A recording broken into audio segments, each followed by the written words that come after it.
अस्सलाम वालेकुम वरहमतुल्लाहि वबरकातुहू। दोस्तों, आउं आहियां अली हसन अब्बासी। किताब आहे सिंध जी रेजाणी तारीख़ जा 6000 साल। मौज़ू तारीख़, मुसनिफ़ एम.एच. पंवर, 1925 ईस्वी खां 2007 ईस्वी। सितारा आहे इम्तियाज़। सहेड़ींदड़ ऐं सिंधीकार उमर सूमरो। छापो पहिरियों साल 2013 ईस्वी। छपाईंदड़ उमर सूमरो एकेडमी B138 ब्लाक 2 सादी टाउन कराची सिंध। किस्त 10 बाब 9 उसरंदड़ ऐं सामाणल सिंधु माथर तहज़ीबुन 3770 2350 ऐं 2350 खां 1650 क़ब्ल मसीह में ज़रात ऐं सैलाबी नमूने वारे अवाइली रेजाणी। हिन जुग खे हीअं विराए सघिजे थो। आमरी तहज़ीब शुरूआत 3770 क़ब्ल मसीह धारे, कोडजी 3300 क़ब्ल मसीह धारे ऐं मुअन जो दड़ो 2350 खां 1650 क़ब्ल मसीह में संदसि अंत ताईं। अनातोलिया तुर्की जा रहवासी राज कुझु ॿूटा, कणक, जव ऐं फरियुनि फोटनि वारा फ़सुल, रिढ ऐं बकरी धारण 7000 क़ब्ल मसीह खां अॻु शुरू करे चुका हुआ। पर झंगली ॿूटनि मां मेड़ चूंड ऐं शिकार ते पिणु भाड़ींदा पिया आया। पूरी तरह शिकार ऐं मेड़ चूंड ते गुज़रान करण वारा पिणु गॾु गॾु हलंदा पिया आया। लॻभॻि उन ई वक़्तु मेहरगढ़ में वॾे माल ऐं ॿूटनि जे धारजण जी शुरूआत थी। पुराणो ख़्यालु त सिंधु सकाफ़त ॿाहिरां वरितल ओधर ते आधारियल हुई रद्द थी चुको आहे। 7000 क़ब्ल मसीह खां वठी अॻिते वारी ओसर ॾे अंदर ई थी आहे। बिना हॿक चई सघिजे थो त 3500 क़ब्ल मसीह धारे आमिरीअ में वसी वेहण वक़्तु माण्हुनि खे वाहन ज़रिए अवाइली रेजाणी ईंदी हुई ऐं कंदा हुआ, जीअं पुठिएं बाब में ॼाण ॾिनी वई आहे। हिन ई वक़्तु धारे अवाइली रेजाणी तहज़ीब ऐं उन सां गॾु गॾु हलंदड़ माल धाण, मच्छी माण ऐं हेकड़ ॿेकड़ शिकार ऐं मेड़ चूंड वारी रहणी करणी नील दजला, फरात ऐं सिंधुअ जे माथिरुनि में ॿनीअ जी ओतिरी घणी वाधू उपत उपाइण लाइक़ु थियूं जो कुझु धंधनि में महारत रखंदड़नि खे सहारो ॾेई खेनि खाधो उपाइण खां आजो कयाऊं। पाणीअ जे सवारियुनि ऐं फीथनि वारियुनि गाॾियुनि मुख़्तलिफ़ हंधनि ताईं खाधो आण ॾियण सवलो बणायो। इन रीति शहर वसिया। मिस्र जी आबादी 4000 ऐं 3000 क़ब्ल मसीह जे विच ते ॿीणी थी वई। बिना डप अंदाज़ो लॻाए सघिजे थो त सिंध जी आबादी कोड जी जुग जे विच धारे 2,25,000 ताईं पहुती हुई ऐं मुअन जे दड़े जुग जी मुंड यानी 2350 क़ब्ल मसीह धारे उहा थी सघे थो त रुगो सिंध जे लटियासनि पटनि में 5 लख माण्हुनि ताईं वञी पहुती हुजे। अॻिलनि 300 सालनि में अंग पक सां सिंध लाइ ॿीणो थी वियो हूंदो, छो त उहा माण्हुनि सां भरिजी वई हुई जेको घणो करे सरस्वती माथिरी ऐं गुजरात ॾांहुं लॾण लॻा हुआ। जेके घणो करे सरस्वती माथिरी ऐं गुजरात ॾांहुं लॾण लॻा हुआ। सिंधवासी मुआशी सोढ़ वारनि ॾेहनि में सदाईं कच्छ, काठियावाड़ ऐं गुजरात ॾांहुं लॾे वेंदा रहिया आहिनि। आमरी ऐं कोड जी जुगनि में ॿिज पोखण लाइ ॿनी ठाहिण जो उथंदे वारो नमूनो पक सां सिंधुअ जे कचे वारनि ॿेलनि खे राफ़ो करण ऐं बाहि ॾियण वारे तरीक़े सां साफ़ करण वारो हूंदो। उन ई ॿनीअ ते कुझु साल ज़रई पोख कई वेंदी आहे ऐं पोइ ॿनीअ खे साही ॾिनी वेंदी आहे त जीअं उन ते तकड़ा वधंदड़ वण फुटी ॿीहर वाढीअ ताईं चङा वॾा थी वञनि। बाहियूं उथल वारी मुंद खां थोरो अॻु ॾिनियूं वेंदियूं हुयूं त जीअं उथलंदड़ दरिया जो लट ऐं पाणी उन ई नामियाती मवाद खे लटे छॾीनि। अहिड़े नमूने ठहियल उन पोराली ॿनीअ ते पोख उनखे ॿिज पोखण लाइ वधीक ठाहिण खां बिनाई थींदी हुई। चाकनि फीथनि वारी गाॾी ऐं ॾांदारी हैरोहर कोटड़ जी जुग में 3000 क़ब्ल मसीह खां पोइ ईजाद थी सामाणल सिंधु जुग जी शुरूआत 2350 क़ब्ल मसीह ताईं इस्तेमाल हेठि अची चुका हुआ। हैरोहर या ॾांदारीअ जा अणगरियल टुकड़ा पिणु मुहर जे दड़े मां लधा आहिनि। लोथल मां लधल ठिकर जी मुहर ते कोरियल नमूने जहिड़ी नाड़ी सिंधु सकाफ़त दौरान ठाहियल को औज़ार थी सघे थी। आम हर घणो करे 300 साल पोइ 2100 ऐं 2000 क़ब्ल मसीह जे विच ते ठहियो। ॾंदनि वारे हैरोहर ॾांदारीअ जो कतब अचणु पधिरो करे थो त राफ़े ऐं साइण वारो तरीक़ो ॿनीअ ते आबादीअ जो वधीक बार अचण करे ख़तमु थी चुको। राफ़ो करण ऐं साण वारे तरीक़े जे छॾिजण ताईं आबादी थी सघे थो 5 लख ताईं पहुची चुकी हुजे ऐं वरी बि रेजाणी निज़ाम अवाइली ई हुजे। 2000 क़ब्ले मसीह जे मुंड में सिंध 10 लख माण्हुनि जी आबादी तातण जोगी हुई, पर हिन तहज़ीब जो अंत वॾाण हेठि अची चुको। ॾंदनि वारी ॾांदारी हैरोहर ऐं हर आम जी ओसर ऐं सॼी दुनिया में ॾांद जो 2300 क़ब्ले मसीह धारे वहट तौरु कतब अचणु, पक सां वधीक एराज़ियूं कढणु, आबादीअ जी वाध ऐं ॿियो न तॾहिं बि कचे वारनि इलाइक़नि में वट खे टेको ॾियणु ऐं चशमनि या तराइनि ऐं वाहड़नि जे पाणीअ ते पोखूं करण लाइ रेजाणी सुधारे में मदद ॾिनी हूंदी। तस्वीरूं सिंधु सकाफ़त जुगनि में हलंदड़ मर्दाना ऐं ज़नाना ॻह जन्म जा कुझु सूमरनि जे दौर ऐं उन खां पोइ बि हलिया। Jonathan mark कैनोयर। सिंधु तहज़ीब ऐं उन जी रेजाणी हेठि इलाइक़नि जी पखेड़। हिकिड़ो तासुरु ॾिनो वञे थो त नील ऐं दजला फरात माथिरियुनि जूं सकाफ़तूं सभ खां वधीक सुधरियल ऐं तमामु घणे इलाइक़े ते पखिड़ियल हुयूं, जॾहिं त सिंधु माथर जी सकाफ़त मेसोपोटामी सकाफ़त मां फुटी निकिती हुई। पर मेसोपोटामी ऐं मिस्री सकाफ़तुनि जे संदन वधि में वधि पखेड़ महिल वालारियल इलाइक़नि जी पखेड़ ॾिसबी त उहा सिंधु सकाफ़त हेठि इलाइक़नि जी ॾहीं पती मस हुई। सिंधु माथर सकाफ़त अटकल 5 लख चौरस मीलनि ते पखिड़ियल हुई ऐं उहा मेहरगढ़ जे उसरण खां झांगार सकाफ़त जे पुॼाणी यानी 6500 खां 1000 क़ब्ले मसीह ताईं 5500 सालनि खां वधीक हली। न उहा उन्हनि ॿिन्ही निमझा कंहिं मां फुटी निकिती हुई ऐं न कंहिंजो नकुल। संदन हिकु जहिड़ो गुण पोख करण लाइ पाणीअ जो इंतिज़ाम हो। सिंधु माथिरीअ जे कच्छ, काठियावाड़ ऐं उत्तर गुजरात ते ॿधल बिन ॾाखिणी परगिणे खे छॾे जिते मींहं ते ज़राअत थींदी हुई, तोड़े जो उन ज़माने में लोथल में तलावनि, कोलाबनि ऐं गॾोगॾु शदोफ़ या ॿोके सां खूहनि मां रेजाणीअ जा सबूत सजर मिलिया आहिनि। सिंधु सकाफ़त जा 6 ओभारिया माॻ ओभर पंजाब में रपड़ ऐं उत्तर प्रदेश में आलमगीरपुर आहिनि। 6 ॾाखिणो माॻ अथसि नर्मदा दरिया जी छोड़ वेझो भागातिरो। 6 उत्तरियो माॻ फैसलाबाद वेझो हड़प्पा अथसि। ओलह पासे अफ़गानिस्तान में मंडी गाक ऐं बलोचिस्तान में तुर्बत वेझो शाही तुंप संदसि दंग आहिनि। ॾिनल नक्शो सिंधु माथिरी ऐं उन जूं वसंदियूं ॾेखारे थो।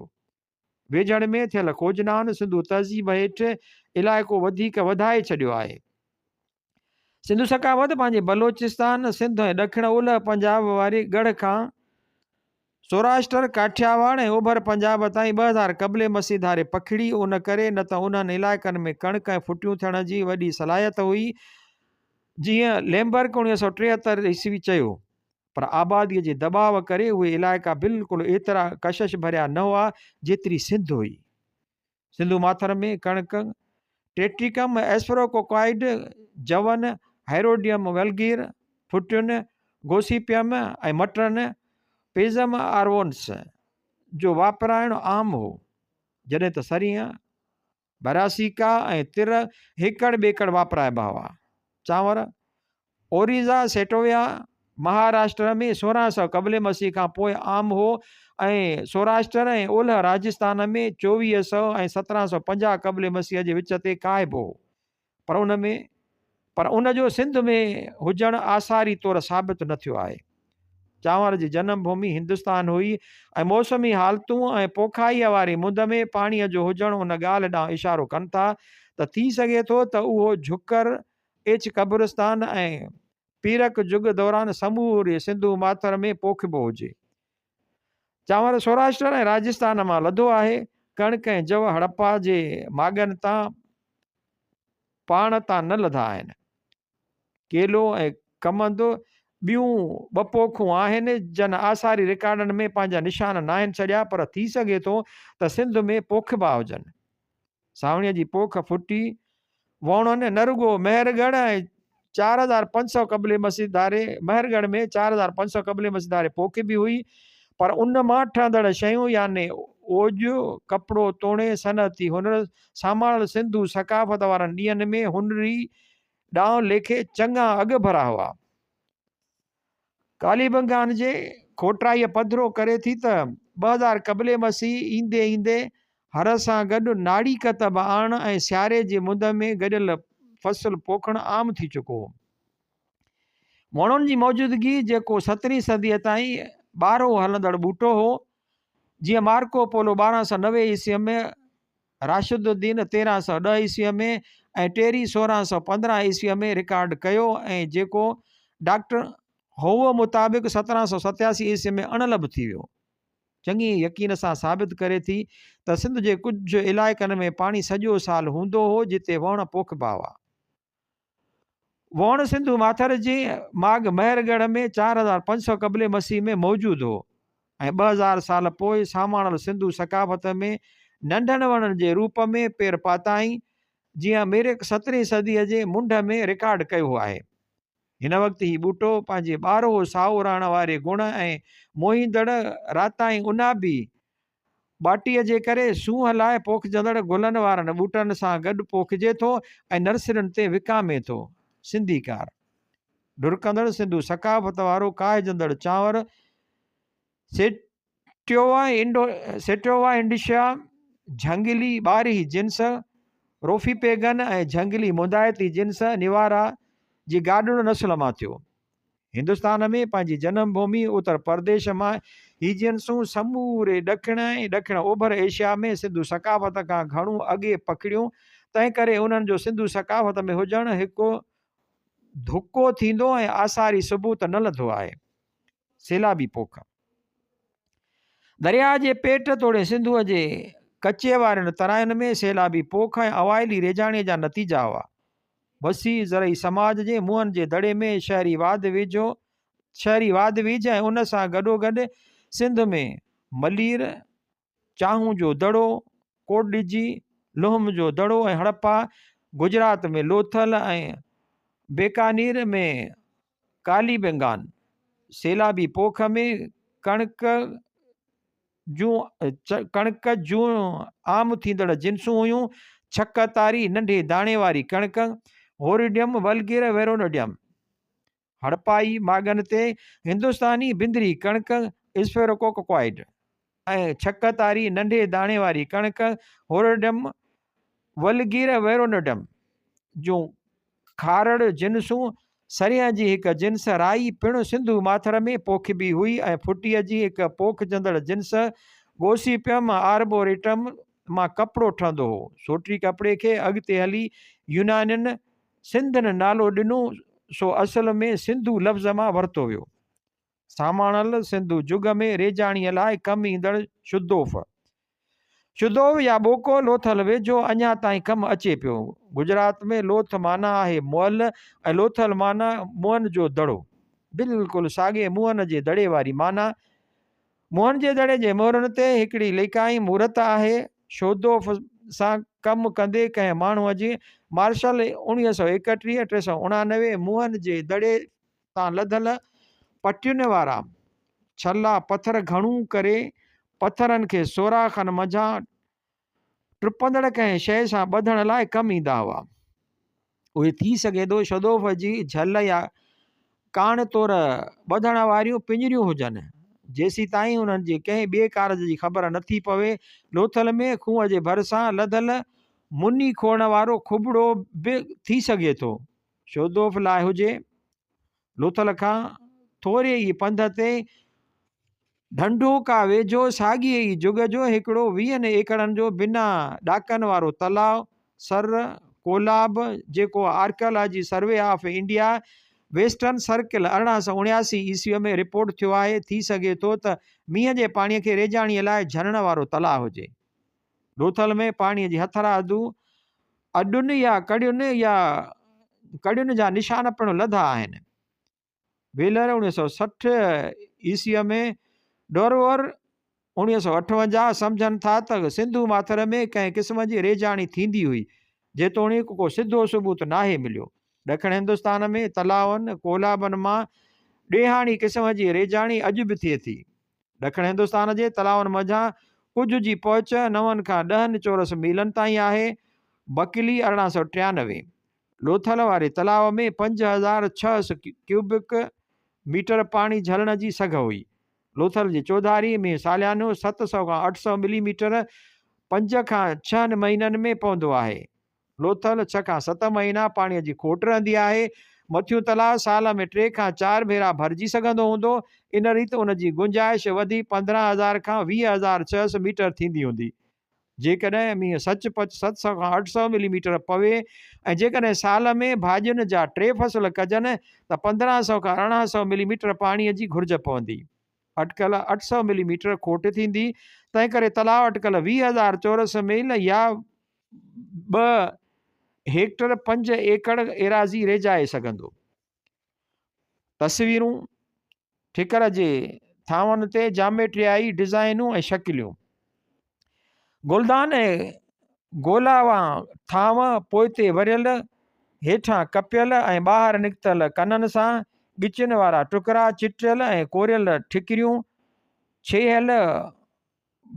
छेहल बरनियूं ऐं ढकिणियूं, सिमटी एज जे ठिकर जे थांवनि ते शकिलियूं, हड़प्पा 2500 क़ब्ले मसीह, आमरीअ जा ठिकर जा थांव दौर ID, झुकर जा थांव, आमरीअ जा थांव A, आमरी जुग जे पोयाड़ी B एंड C विच। गब्बरबंद। बलोचिस्तान ऐं उलंदे सिंध वारा गब्बरबंद सही माना में पाणी गॾु करण जा बंद न हुआ। स्टाइन 1931 ईस्वी, मार्शला 1931 ईस्वी, पोराली सिमणी बजरीअ वारियुनि तराखिड़ियुनि में हुअण करे उहे भर पासे जी पोख करण जोगियुनि ॿनियुनि ॾांहुं पाणीअ जे लेट ठाहिण या बल्कि पोख करण जोगी वधीक ॿनी कढण लाइ चेक डेमनि जो कमु ॾींदा हुआ। उहो बलोचिस्तान में अञा ताईं हिकु मक़बूल तरीक़ो आहे। हिन मुसनिफ़ बलोचिस्तान में गब्बरबंदनि खां पोइ ठहंदड़ चेक डेमनि मां पाणी अॻुवाट बंद ॾिनल ॿनियुनि ॾांहुं वराइण लाइ 1958 ईस्वी में मौजूदु 6 बिल्डोज़रनि वारे हलट खे वधाए 1969 ईस्वी में 117 ताईं पहुचाए ऐं 1 लख एकड़ ॿनी बहाल कई। गब्बरबंद निज़ाम जे त्यागजण जा कारण थी सघे थो घणो माल चढ़ण करे इलाइक़ो सुञूं थी वञण ऐं मींहं घटिजी वञण हुजनि। गब्बरबंदनि खां पोइ आयूं कारेज़ नमूने पाणीअ जूं चुरूं या उभियूं सुरंगूं। हीउ तरीक़ो वधीक भरोसे जोॻो हो ऐं हेकर ठही वियो त सदियुनि ताईं कमु ॾींदो हो। मुसनिफ़ जी किताब ग्राउंड वाटर 1964 ईस्वी में कारेज़ जी अॾावत ऐं कमु करण बाबति ॼाण ॾिनी वई आहे। कारेज़नि थी सघे थो त गब्बरबंद निज़ाम हेठि सैलाबी पोख कंदड़नि जो ध्यानु पाण ॾांहुं छिके वरितो हुजे ऐं उन करे अॻिते हली गब्बरबंद त्यागजी विया हुजनि। गब्बरबंद हुजे या कारेज़ ॿिन्हिनि ते जेकॾहिं ॾोकड़नि ते मज़दूर रखी पोख कबी त कमाए न सघिबो।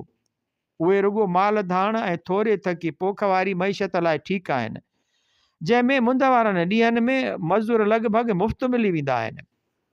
परॾे वेंदड़ वखर। रेजाणी पैदावारनि मां मुख्य क़िस्म कोट ॾिजी जुग 3000 क़ब्ले मसीह में ऐं अॻिते हो सोटी कपिड़ो, तंहिंखां पोइ आया थे काठ ऐं हिकु नंढड़ो क़िस्म मेंदी। पोइ जी असुल जनम भूमि उड़ीसा हुई ऐं घणो करे सिंध में थींदी हुई।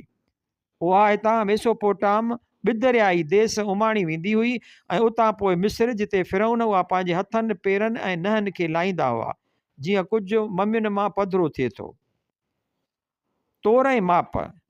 ज़राअत ऐं ॿियनि धंधनि जा औज़ार थी कमु ईंदड़ वट ऐं मापा 1 ॾहाई 1 मल्टीप्लाई बाय 1 ॾहाई 1 मल्टीप्लाई बाय ॾहाई 7 सेंटीमीटरनि खां वठी 4 ॾहाई 1 मल्टीप्लाई बाय 4 ॾहाई 1 मल्टीप्लाई बाय 3 ॾहाई 4 सेंटीमीटरनि ताईं धार साइज़ुनि जा आहिनि।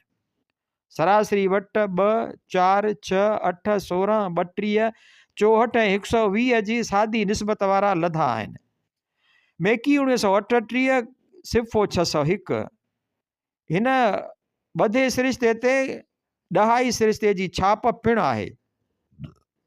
उहो सिरिश्तो ॾखण एशिया में 1962 ईस्वी ताईं हलंदड़ ₹1 जे रूप में मुरविज रहियो, जंहिंमें 192 पायूं, 64 पैसा ऐं 16 आना हुआ ऐं उहो वधीक 8, 4 ऐं 2 ऐं 1 आननि में विराइबो हुयो।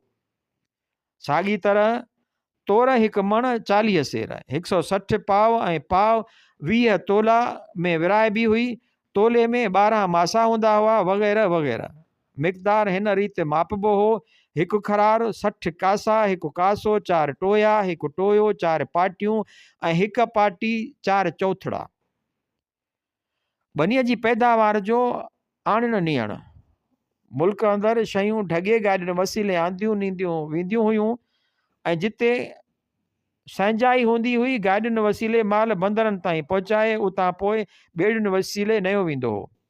मुंहनि जे दड़े में घोड़ो त धारियो वियो हो, उतां लधल जानवर जा हॾा खारड़ गॾह जा आहिनि। गॾो एक्यूनिस एसेंस मिस्र में धारियो वियो ऐं हिंदुस्तान पाकिस्तान वारो गोरु गॾो एक्यूनिस हेमोनस हेमियोपस जेको हिन वक़्तु ऋण कच्छ में मिले थो, मेसोपोटाम में 3000 क़बले मसीह धारे गाॾियूं छिकण जे हवाले सां ॼातो वञे थो। मुंहनि जे दड़े वारो खारड़ गॾो थी सघे थो, ऋण कच्छ वारो गोरु गॾो हुजे ऐं थी सघे थो ॿार ढोइण या गाॾा छिकण लाइ कमु आंदो वियो हुजे।